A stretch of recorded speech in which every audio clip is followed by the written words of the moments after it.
یہ حضرت حکیم الامہ مولانا اشرف علی صاحب تھانوی قدس اللہ تعالی سرہ کے کچھ ارشادات ہیں نماز کے بارے میں، اور نماز کے مختلف پہلوؤں کے بارے میں آپ نے بڑے ہی قیمتی اور مفید مضامین بیان فرمائے ہیں۔ اللہ تعالیٰ کے نام پر انہیں شروع کرتے ہیں، اس لیے کہ نماز جو ہے، جیسا کہ ہر مسلمان کو معلوم ہے، ایک طرف تو دین کا ستون قرار دیا گیا ہے، اور حدیث میں نبی کریم سرورت عالم صلی اللہ علیہ وسلم نے ارشاد فرمایا کہ جو نماز کو قائم کرے، یعنی اس کو ٹھیک طریقے پر ادا کرے، تو اس نے دین کو قائم کر لیا، اور جس نے نماز کے اندر نماز کو معاذ اللہ ضائع کیا تو وہ ایسا ہے جیسے اس نے دین کے ستون کو منہدم کر دیا۔ اور اللہ تبارک و تعالی نے نماز کی خاصیت یہ رکھی ہے کہ یہ انسان کی دینی زندگی کا ایک محور ہے۔ اگر نماز ٹھیک ہو تو پھر دوسری انسان کی زندگی کے اعمال بھی درست ہو جاتے ہیں، رفتہ رفتہ درست ہو جاتے ہیں، اور اگر اللہ بچائے نماز کے اندر خرابی ہو تو پھر دوسرے کام بھی خراب ہوتے ہیں۔ حضرت فاروق اعظم رضی اللہ تعالی عنہ نے جس زمانے میں وہ ساری دنیا کے آدھی دنیا کے پر حکمرانی کرتے تھے، خلیفہ تھے، اور اس ریاست کے بہت سے صوبے تھے، حجاز تھا، عراق تھا، شام تھا، مصر تھا، اور ہر جگہ کے الگ الگ گورنر مقرر تھے، تو اپنی ساری قلمرو میں پوری ریاست میں ہر گورنر کو ایک پروانہ جاری فرمایا تھا، جو موطا امام مالک میں مروی ہے، کہ یہ فرمایا تھا کہ ان اہم امورکم عندی الصلاۃ، او کما قال رضی اللہ عنہ، کہ میرے نزدیک تمہارے سارے کاموں میں سب سے اہم کام نماز ہے۔ یہ کس کو کہہ رہے ہیں؟ حاکموں کو بحیثیت امیر المومنین کے خطاب کر کے فرما رہے ہیں کہ تم جو ریاست کے کام انجام دیتے ہو، ان سب کاموں کے اندر سب سے اہم کام میرے نزدیک نماز ہے، تو جو نماز کی حفاظت کر لے گا تو وہ اپنے سارے کاموں کی حفاظت کر لے گا۔ وَمَنْ ضَيَّعَهَا فَهُوَ لِمَا سِوَاهَا أَضْيَعَ، اور جس نے نماز کو ضائع کیا تو وہ دوسرے کاموں کو زیادہ ضائع کرے گا۔ جس کی نماز غلط ہوئی، ضائع ہوئی، صحیح طریقے سے ادا نہ ہوئی، صحیح وقت پر ادا نہ ہوئی، تو اس نے ضائع کیا نماز کو۔ تو جو نماز کو ضائع کرے گا وہ اس کے دوسرے کام اور زیادہ برباد ہوں گے اور زیادہ تباہ ہوں گے۔ اتنی بحیثیت امیر المومنین اپنے تمام گورنروں کو یہ پروانہ جاری فرمایا۔ تو اس لیے ہماری زندگی کا بھی اگر دیکھا جائے تو سب سے اہم کام نماز ہے، اور اس کو درست کرنے کی فکر ہے۔ تو اس لیے حضرت والا کے کچھ ارشادات جو یہاں پر نماز سے متعلق ہیں وہ میں رفتہ انشاءاللہ آپ کے سامنے پڑھوں گا، اور اس کی کچھ تشریح عرض کرنے کی کوشش کروں گا. اللہ تبارک و تعالیٰ ان کو ہمارے لیے نافع بنائے اور ان سے فائدہ اٹھانے کی توفیق عطا فرمائے. تو پہلے فرمایا کہ جماعت میں نیک بھی ہوتے ہیں، ان کی نماز غالباً قبول ہوگی، اور بروں کی نماز بھی، کیونکہ نیکوں کے ساتھ ہے اس واسطے وہ بھی قبول ہو جائے گی. اس کی ایک فقہی نظیر ہے، وہ یہ کہ اگر متعدد اشیاء ایک سودے سے خریدی جائیں تو یا سب واپس کی جاتی ہیں یا سب رکھی جاتی ہیں،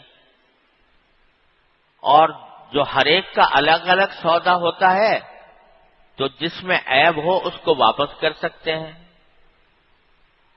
بس اللہ تعالیٰ بھی بندوں سے یہی معاملہ کرتا ہے، اسی لیے جماعت مشروع فرمائی، کیونکہ یہ تو مستبعد ہے کہ سب کی نمازیں واپس فرما دیں، تو سبھی قبول فرما لیں گے. البتہ اس میں ایک شبہ یہ رہ گیا کہ جماعت تو صرف فرضوں کے ساتھ مخصوص ہے، وہ تو اس جماعت کے ذریعے سے قبول ہو گئی مگر سنتیں باقی رہ گئیں. اس کا جواب یہ ہے کہ تابع ہمیشہ اپنے متبوع کے حکم میں ہوا کرتا ہے. سنتیں تابع ہیں فرضوں کی، وہ بھی فرضوں کے ساتھ قبول ہو جائیں گی. جیسے کوئی شخص گائے بھینس خریدے تو اس کے رسے وغیرہ بھی وہ کیسے ہی بوسیدہ ہوں لے لیتا ہے. غرض انضمام اور اقتران کے یہ فوائد ہیں.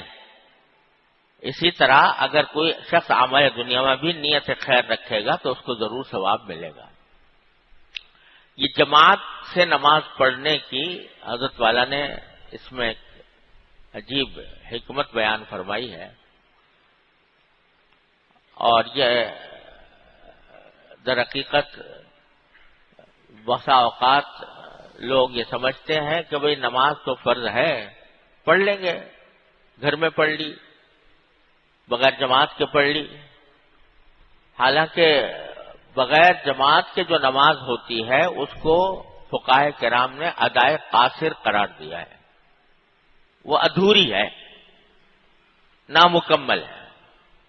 صحیح نماز وہ ہے جو مسجد میں جماعت کے ساتھ ادا کی جائے، وہ ہے ادائے کامل. اور اس کی فضیلت بھی بڑی بیان فرمائی گئی ہے کہ اگر تنہا نماز پڑھے آدمی تو اس کے مقابلے میں جماعت کے ساتھ نماز پڑھنا 27 گنا زیادہ فضیلت رکھتا ہے. یہ تو حدیث میں صراحت آئی ہے. لیکن حضرت نے یہاں ایک عجیب عارفانہ بات فرمائی ہے، حکیمانہ، کہ اس کی جماعت کی جو مردوں کے لیے اہمیت رکھی گئی ہے وہ اس کا ایک پہلو یہ ہے کہ جب جماعت سے آدمی نماز پڑھتا ہے تو بہت سے پڑھنے والے ساتھ پڑھ رہے ہوتے ہیں تو ان میں ہر طرح کے لوگ ہوتے ہیں. نیک لوگ بھی ہوتے ہیں، اللہ والے ہوتے ہیں، متقی پرہیزگار ہوتے ہیں، اللہ تعالیٰ کے محبوب ہوتے ہیں. تو اگر ایک آدمی بھی کوئی ایسا ہے جماعت میں تو کچھ بعید نہیں کہ اللہ تبارک و تعالیٰ اسے ایک آدمی کے طفیل میں سب کی نماز قبول فرما لے. جب اس کی قبول فرما لی تو اوروں کی بھی قبول فرما لے. تو کچھ نہ کچھ ایسا نہیں ہو سکتا کہ اتنی بڑی جماعت میں جو نماز پڑھ رہے ہیں تو کوئی بھی ایسا نہ ہو جو اللہ تبارک و تعالیٰ کے ہاں مقبول ہو. تو کسی ایک بندے کی نماز کی وجہ سے بعض اوقات باقی سے لوگوں کی بھی نمازیں اللہ تعالیٰ قبول فرما لیتے ہیں. اب ہم گئے گناہگار، خطا کار، غافل، بے توجہ، لیکن ہماری نماز تو اس لائق نہیں تھی کہ اللہ تعالیٰ کے ہاں قبول ہوتی. لیکن کوئی اللہ کے بندے ایسے تھے نماز کے اندر، جماعت کے اندر شامل، کہ اللہ تعالیٰ کو ان کی نماز تو قبول کرنی ہی تھی. تو جب وہ قبول کی تو اللہ تعالیٰ کی رحمت سے یہ بات بعید ہے کہ وہ کچھ کی قبول کر لیں اور کچھ کو واپس کر دیں. اس لیے امید یہ ہے کہ انشاءاللہ سبھی کی قبول ہو جائے گی. اور حضرت نے اس کی بڑی ایک دلچسپ فقہی نظیر بیان فرمائی فقہ کا مسئلہ یہ ہے کہ اگر ایک آدمی کئی چیزیں اکٹھی خریدتا ہے، 4-5 چیزیں ملا کے اکٹھی خریدی اور اس میں وہ پوری کی پوری کا سودا ہو گیا. اب اگر فرض کرو کہ جبکہ ایک ہی سودے میں خریدی تھی، اس میں سے کوئی چیز عیبدار نکل آئی،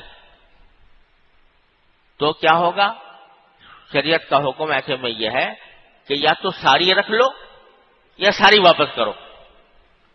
یہ نہیں ہو سکتا کہ جو عیبدار ہے وہ تو رکھ لو اور باقی کو واپس کرو، کیونکہ سودا ایک ہی ہے، ایک ہی سودے میں خریدی گئی ہے. فقہا کی اصطلاح میں اس کو تفریق الصفقہ کہتے ہیں کہ تفریق صفقہ لازم آ جائے گی، یعنی یہ کہ سودا جو ہوا تھا وہ اکٹھے کا ہوا تھا تو اکٹھا ہی رکھو یا اکٹھا ہی واپس کرو.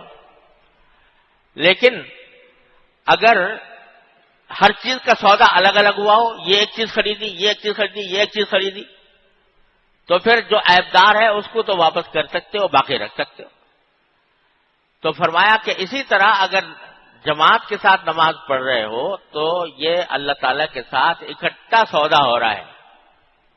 تو اللہ تبارک و تعالیٰ نے جب ہمیں عام اپنے خرید و فروخت میں یہ حکم دیا ہے کہ اکٹھا سودا ہو تو یہ اکٹھا رکھو، یہ اکٹھا واپس کرو، تو یہاں پر بھی اللہ تبارک و تعالیٰ اگر قبول فرمائیں گے کچھ کی تو پھر اکٹھی سبھی کی قبول فرما لیں گے انشاءاللہ. تو اس واسطے اس کی فائدہ ہے. اور اگر الگ الگ پڑھ رہا ہو گھر میں تو اگر کھوٹی نماز ہے تو ہو سکتا ہے اللہ تعالیٰ وہ قبول نہ فرمائے. تو اس واسطے جماعت کے ساتھ نماز پڑھنے میں یہ بڑی عظیم فضیلت ہے اور عظیم حکمت ہے کہ اللہ تبارک و تعالیٰ بعض اوقات دوسروں کی وجہ سے ہماری بھی ناقص عبادت کو اپنے فضل و کرم سے قبول فرما لے.